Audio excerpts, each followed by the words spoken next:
वसुदेवसुतं देवं कंसचाणूरमर्दनं देवकी परमानन्दं कृष्णौ वन्दे जगद्गुरुं श्रीकृष्णौ वन्दे जगद्गुरुं श्रीकृष्णौ वन्दे जगद्गुरुं जय श्रीकृष्ण सर्वांना एकं करोति वाचालं पङ्गुं लङ्घयते गिरिं यत्कृपातमहं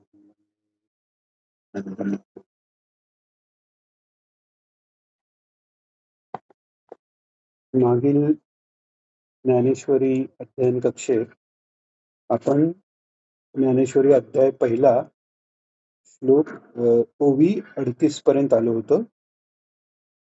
38व्या ओवीत आपण हे पाहिलं की माऊली म्हणते रंगी सुरंगतेची आगळी कर आणि गुणा सगुणपणाचे बीक बहु असे येते. आता सुरंगता एक हिंदी भजन आहे की श्याम प्रिया मोरी रंग दे चुनरिया. त्यात शेवटी असं म्हणताय की अपने ही रंग में रंग दे चुनरिया. तर असं म्हणतात की कृष्ण, राधा, गोपी सगळ्या रंग खेळत असताना कृष्णाने विचारलं राधेला कोणत्या रंग तुला लावू. राधा त्याच्यावर म्हणाली की तुझा जो रंग आहे तो मला लाव. तर तो जो सुरंग आहे तो रंग म्हणजे तो श्रीरंग जो आहे तोच इथे प्रकट झालाय हे ज्ञानेश्वर माऊली सुचवते इथे. आणि गुणास सगुणपणाचे बीक म्हणजे गुण जे आहेत ते सगुण, सुगुण नाही म्हटलेलं आहे इथे, सगुण म्हटलेलं आहे. कारण यात गूढ एक असा अर्थ असा लपलेला आहे की म्हणजे गुण नुसते सुगुण म्हणजे चांगले गुण अशी या रीतीने ते वाढले हा तर अर्थ झाला. पण सुगुणाच्या ऐवजी सगुण म्हटलंय म्हणजे ते गुणाच्या ते सगळे गुण घेऊन सर्व जे उत्तम सगळे जे गुण आहेत ते सर्व घेऊन तो परमात्मा पूर्ण अवतार रूपाने येऊन ते सगळेच गुण पुन्हा तो स्वतःच्याच वाणीने तो अर्जुनाला सांगत आहे. त्यामुळे ते सगुण म्हटलेलं आहे इकडे. आता आपण 39वी ओवी घेऊ.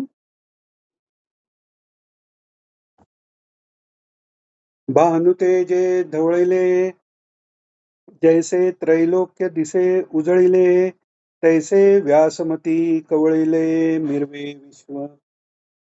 जग सगळं जे आहे ते सूर्याच्या तेजानी ढवळिले म्हणजे प्रकाशित झालं की आपल्याला जसं दिसतं तसंच व्यासकृत या महाभारतामुळे पूर्ण सर्व जगाचं ज्ञान जगाच्या संबंधी जे जे काही जाणणं आवश्यक आहे, पुरुषार्थांच्या संबंधी जे जे आवश्यक आहे ते सगळं व्यासमतींनी कवळलंय. म्हणजे ते सगळ्यापर्यंत व्यासदेवांची मती पोचून ते त्यांनी महाभारतात व्यक्त केलेलं आहे. आणि मिरवे विश्व म्हटलेलं आहे. म्हणजे त्याच्यामुळे विश्वालाही एक आपल्या दृष्टीने विश्वाला एक अर्थ प्राप्त होतो. जग जे आहे ते विश्व जे आपल्याला जे भासत आहे ते आपल्याला जिथे आपण आहोत तिथपासून ईश्वरापर्यंत पोचण्यासाठी तयार केलेला हा भगवंताचा चिदविलास आहे. हे जर महाभारत आणि विशेषतः गीता कळून आली की आपल्याला जाणवणार आहे.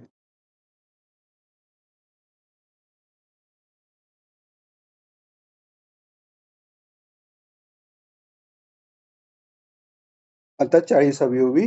का सुक्षेत्री बीज घातले ते आपुल्या परी विस्तारले तैसे भारती सुरवाडले अर्थ जात. आता एखादं जे बीज आहे ते समजा सुपीक अशा जमिनीत टाकले तर त्या बीजाला उत्तम जर बीज आहे आणि ते सुपीक अ, अ, जमिनीत जर टाकले तर ते कसं बहरून येतं, तसं उत्तम बीज म्हणजे जे ज्ञान आहे आणि सुपीक भूमी ही व्यासांची मती जी आहे, त्यात ते बीज ज्ञानाचं बीज पडल्यानंतर ते या महाभारत ग्रंथारूपाने बहरून आलेलं आहे. हे अ, हे सांगतायत ज्ञानेश्वर माऊली. 41वी ओवी. ना तरी नगरांतरी वसिजे, तरी नगरची होई जे, तैसे व्यासोक्ती ते जे धवळत सकळ. ज्या नगरात आपण राहतो, म्हणजे जिकडे आपण अ, अ, जास्त काळ व्यतीत करतो, असं वाटतंय कदाचित हे आपण आधी पाहिले की असं वाटतंय, पण तरी हरकत नाही. अ, की आपण एक पाहिलं की सख्खे-सख्खे जरी भाऊ असले, तरी ते समजा वेगवेगळ्या प्रांतात राहतायत. तर नुसतं त्या प्रांताची अ, ज्या चालीरीती आहेत, अ, त्या प्रांताची भाषा, हे फक्त त्यांच्यात उतरत नाही, त्यांचे आमूलाग्र जे व्यक्तिमत्व आहे, त्याच्यावर त्या प्रांताची छाप पडते.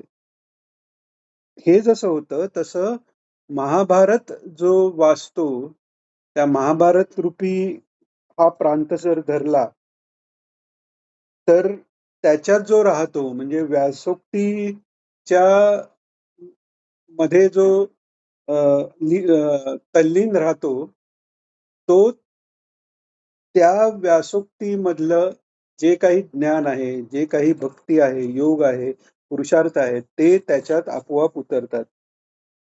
आणि तसं हे म्हणूनच भारताचा अभ्यासाने अ, अभ्यासेन तू कौंतेय वैराग्येण च गुह्यते मध्ये जो इंद्रिय निग्रह, श्रद्धा वाढवण्याचा अभ्यास आहे, तो महाभारताच्या वाचनाने तो आपोआप घडत जातो. महाभारत आहे, बाकी पुराणं आहेत, भागवत सर्व पुराणांचं शिरोमणी आहे. त्याचं चिंतन हे ईश्वराला आपल्या अंतरात घेण्यासारखं आहे. त्यामुळे त्यांनी सगळं अं, अ, तैसे व्यासोक्ती तेजे ढवळतं सगळं, म्हणजे सगळं ज्ञान प्रकाशित आपल्याला होतं. 42वी ओवी, की प्रथम वयसाकाळी लावण्याची नवाळी प्रगटे जैसी आगळी अंगना अंगी. अ, जेव्हा आता हे पाहता येईल आपल्याला की ज्ञानेश्वर माऊलींनी 16व्या वर्षी ज्ञानेश्वरी सांगायला आरंभ केला. पण त्यांची उदाहरणं बघितली तर सर्वज्ञ ते कसे आहेत हे लक्षात येतं. आता इथे काय सांगतायत ते, की अ, जेव्हा प्रथम वयसाकाळी म्हणजे एखादी मुलगी नुकतीच जेव्हा वयात येते, तेव्हा तिच्या शरीरातल्या बदलांनी तिचं तेज, तारुण्याचं तेज इतकं वेगळ्या प्रकारे वाढतं. असं म्हणतात ना, की अ, नुकतेच जे वयात येतात ते सगळ्याच अ, मुली सुंदर दिसतात. कारण ते तेज ते मातृ त्वाची जी शक्ती आहे, सर्वात मोठी शक्ती काय आहे या जगात? तर मातृत्व ही सर्वात मोठी शक्ती आहे.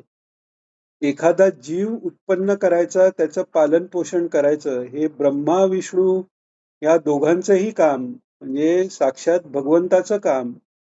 अ, एक पुढचं जग कसं चालेल ते त्या या सगळ्या मातांच्या हातात फार मोठा त्याचा वाटा असतो. कारण पहिल्या 5 वर्षात जे संस्कार होतात, ते संस्कार हे माणसाचे 95% व्यक्तिमत्व बनवतात. नंतर ते बदलणं शक्य आहे, पण त्याच्यासाठी खास प्रयत्नपूर्वक ते बदलावे लागतात. अभ्यासेन तर कौंतेय हे कोणाला लागतं? ज्यांचे पहिल्या 5 वर्षात समजा संस्कार उच्च प्रतीचे झाले, तर त्यांना तो अभ्यासाचीही गरज नाही.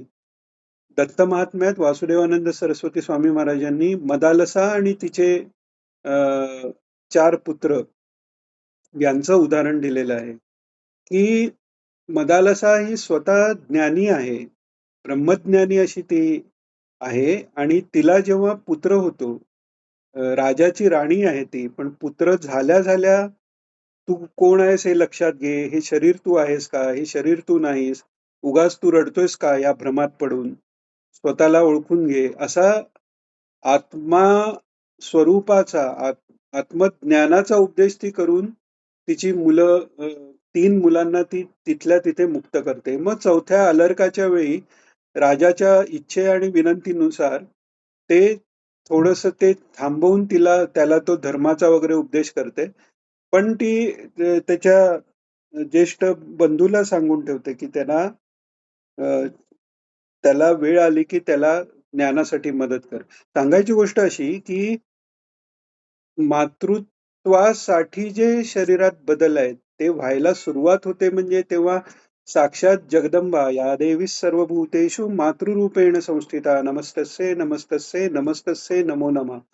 अशी त्या देवीचा, त्या तेजाचा आविष्कार त्या अ, तारुण्याच्या सुरुवातीला जो होतो, त्यांनी सगळ्याच ज्या मुली आहेत, त्या तेजस्वी तेव्हा दिसू लागतात.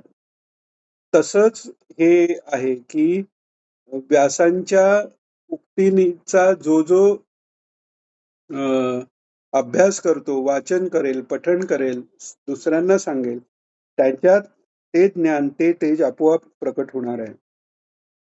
43वी ओवी.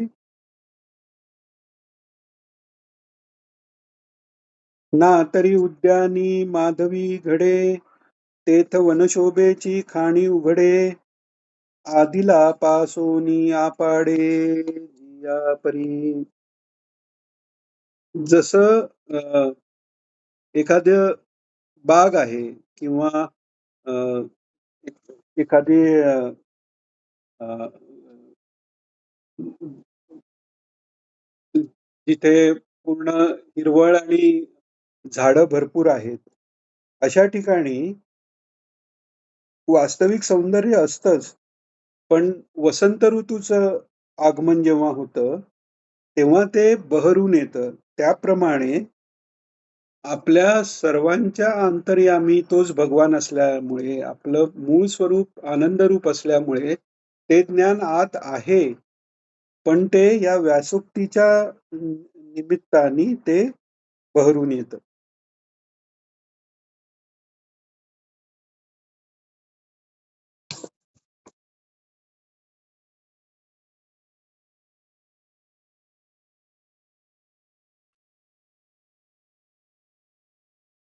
हो. आता 44वी ओवी. नाना घनीभूत सुवर्ण जैसे न्याहळता साधारण मग अलंकारी बर्वेपण निवाड दावी. असंही सोनं जे आहे ते दिसायला तर ते अ, चांगलं असलं तरी तितकं मन मोहून घेत नाही, जितकं की त्याचा दागिना तयार केल्यावर ते अलंकार रूपात आल्यावर ते होतं. तसं ज्ञान जे आहे मागेही पाहिलं, की ते नुसतं ज्ञान वाचायला गेलं तर ते थोडंसं कळायला कठीण आणि शुष्क होतं. पण व्यासांच्या परिस्पर्शाने सोन्याचा जसा अलंकार व्हावा, तसं त्यांच्या अलंकारिक वाणीनी, अलंकारिक शब्दसंपत्तीनी अ, त्या सर्व ज्ञानाला रुची प्राप्त होते. हे मागेही ज्ञानेश्वर माऊलींनी सांगितलं. तैसे व्यासोक्ती अलंकारिले आवडे ते बर्वेपण पातले ते जाणोनी काय आश्रയിले इतिहासी. तेच आता पुढे सांगतायत ज्ञानेश्वर माऊली, की व्यासांच्या शब्दालंकाराने जे सुशोभित अ, झालेलं आहे, असं ते महाभारत आहे आणि बाकी सगळे जे इतिहासपर ग्रंथ आहेत, त्यांनीही या महाभारताचा आश्रय केला असं सांगितलेलं आहे. याचे 2 प्रकारे अर्थ आहेत. एक तर याचा आश्रय केला म्हणजे आपण एकाच्या आश्रयाला गेलो म्हणजे शरण गेलो असाही अर्थ होतो आणि महाभारताचा आश्रय केला म्हणजे महाभारतातही काही कथा, उपकथा मधून अ, काही इतर पौराणिक कथांचा उल्लेख व्यासमहर्षींनी केल्याने त्याचाही इथे आश्रय झालेला आहे असं म्हटलेलं आहे. किंवा याच्याही पुढे जाऊन आता माऊली म्हणतायत, तैसे ना नाना पुरतिये प्रतिष्ठे लागी सानीव करुणी अंगी पुराणे आख्यान रूपे जगी भारताली. म्हणजे जणू काय ही सगळी पुराणं जी आहेत, अ, अर्थात अ, याच्यात 17 पुराणांचा उल्लेख आहे कारण महाभारत झाल्यानंतर भागवताचं पुराण आहे. तर ही जी सर्व पुराणं आहेत, त्यांनी ते वेगवेगळ्या ठिकाणी महाभारतात काही आख्यानं, उपाख्यानं आलेली आहेत. त्याच्यात ह्या पुराणातल्या गोष्टी आल्या आहेत. म्हणजे जणू काय ही सगळी पुराणे नम्रपणा धारण करून आख्यानाच्या रूपाने महाभारतात प्रविष्ट झालेली आहेत असं म्हटलेलं आहे. म्हणूनी महाभारती नाही ते नोहे लोकी तिही येणे कारणे म्हणिपे पायी वासोच्छिष्ट जगत्त्रय.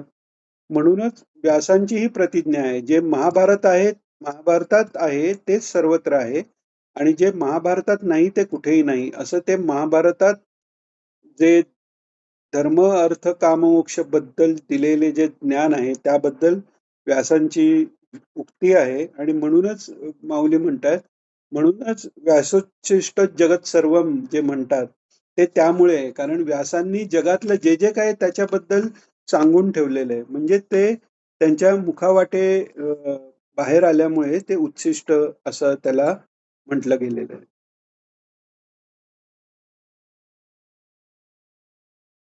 वा. अ, आता 47वी ओवी. 47वी झाली आपली. व्यासोच्छिष्टम जगत सर्व.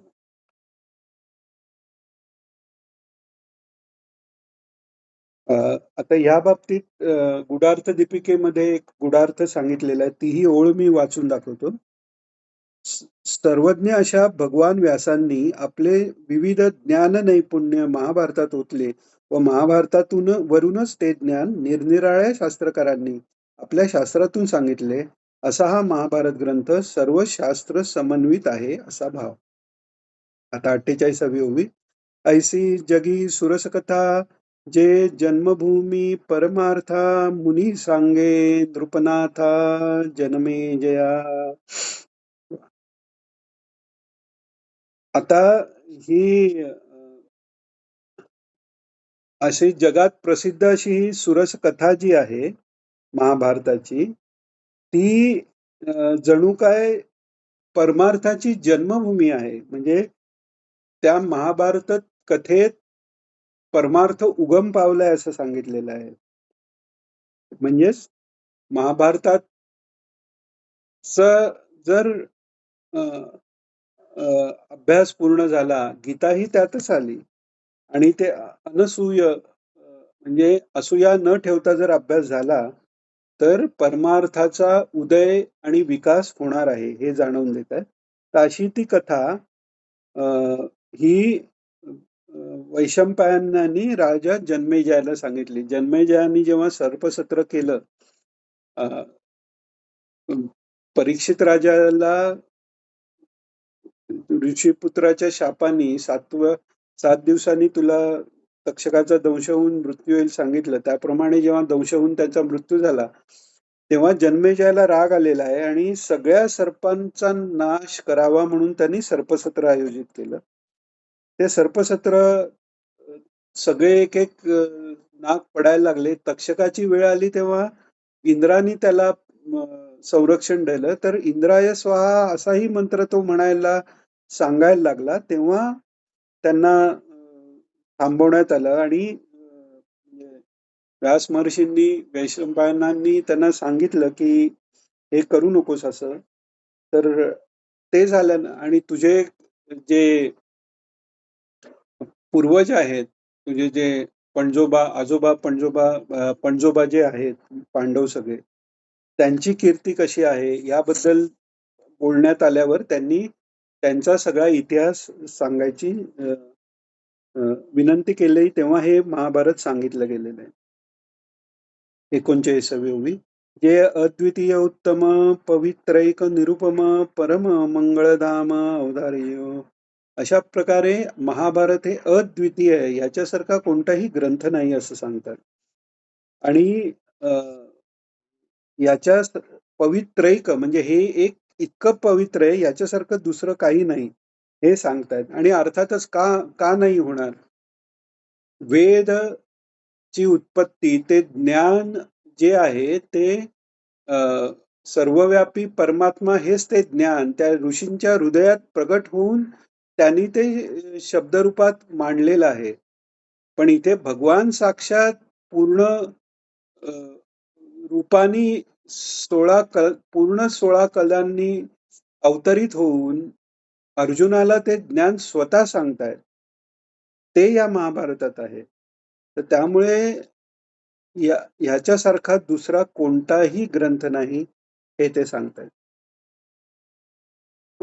आणि म्हणून परममंगळधाम हे मंगलाचं मंगल असलेलं, मंगलाचं आश्रयस्थान, परम मंगलधाम, पूर्ण मंगल म्हणजे कैवल्य प्राप्ती, मुक्तिप्राप्तीचं हे धाम आहे. म्हणून तुम्ही ऐका, अवधारिजो, असं ज्ञानेश्वर माऊली विनंती करतात. 50वी ओवी. आता भारत कमळपराग गीताख्य प्रसंग जो संवादला श्रीरंग अर्जुनेसी. पूर्ण जे कमळ आहे, हे महाभारत हे पूर्ण कमळ आहे, सगळंच सुंदर आहे.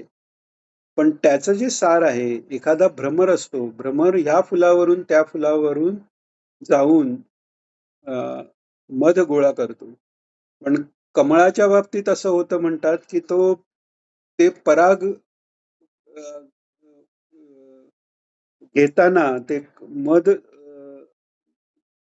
गोळा करताना तो इतका गुंगून जातो, की ते कमळ पाकळी मिटले रात्री तरी तो सामर्थ्य असून त्या मोहापायी ते उघडत नाही आणि त्यातच तो मरून जातो असं म्हणतात.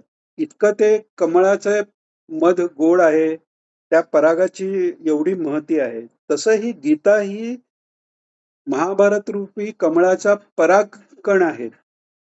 ही उपमा ते देतात. आणि म्हणूनच ते अ, महाभारतातनं मुख्य काय घ्यायचं तर ते सर्वात महत्वाचं असं सगळ्या नुसतं महाभारताचंच नाही की उपनिषद, पुराण सर्व ग्रंथांचं सार असं ते गीतेत आहे. म्हणून त्याला अ, भारत कमळ पराग असं म्हटलेलं आहे.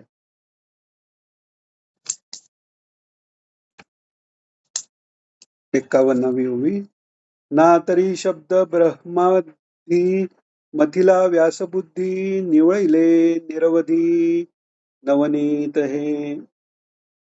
म्हणजे पूर्ण जे अ, ब्रह्माब्दी म्हणजे ब्रह्मज्ञानाचा अब्दी. कारण ब्रह्म आणि ब्रह्मज्ञान हे वेगळं नाहीच आहे. कारण ज्ञान हे अनुभव रूप आहे, तद्रूप होणं आहे. सच्चिदानंद तोच जेव्हा ज्ञान होतं तेव्हा अ, ज्ञानदाता गुरु, ज्ञाता परमेश्वर, ज्ञाता तो जो साधक आहे शिष्य तो, ज्ञेय परमेश्वर, हे हे सगळे वेगळे न राहता ते एक होऊन जातात. कारण ज्ञान आणि ज्ञाता आणि ज्ञेय हे वेगळं नाहीच आहे. हाच अनुभव हे ज्ञान आहे. त्यामुळे शब्द ब्रह्मादी म्हणजे शब्दज्ञान रूपी जो ब्रह्मज्ञान, शब्दारूपी जे सगळ्या वेद आहे, उपनिषद आहेत, श्रुती, स्मृती, पुराण सगळ्याच्याच जो सार आहे, ते मथलय व्याससिद्धी. त्याचं सगळं मंथन करून, विचार मंथन करून त्यातले निवडले निरवधी नवनीत आहे. त्याचंच नुसतं हा म्हणजे एक अ, अ, लोणी म्हणजे सार रूपी लोणी म्हणजे हे अ, अ, हे महाभारत ग्रंथ आहे असं म्हणतात.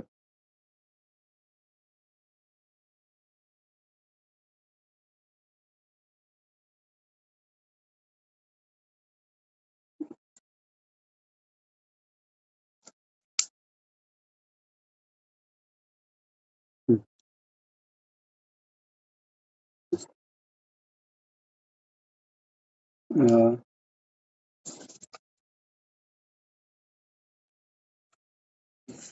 आज थोडंसं आपण इथेच थांबू लवकर आज काही कारणामुळे आणि मला वाटतंय थोडेसे आपले हे आधी झालेल्या गोष्टी अ, थोड्या परत घेतल्या गेल्या आणि ते घेताना हे मात्र नक्की आहे, की मागच्या वेळी आपण जे बघितलं त्याच्याशिवाय अधिक काही आपण यातनं आपल्याला ईश्वरकृपेने समोर आलेलं आहे. तर आजचा आजची कक्षा आपण आज इथेच थांबू. प्रार्थना घेऊन थांबू. योगेशं सच्चिदानन्दं वासुदेवं व्रजप्रियं धर्मसंस्थापकं वीरं कृष्णं वन्दे जगद्गुरुं श्रीकृष्णं वन्दे जगद्गुरुं श्रीकृष्णं वन्दे जगद्गुरुं जय श्रीकृष्ण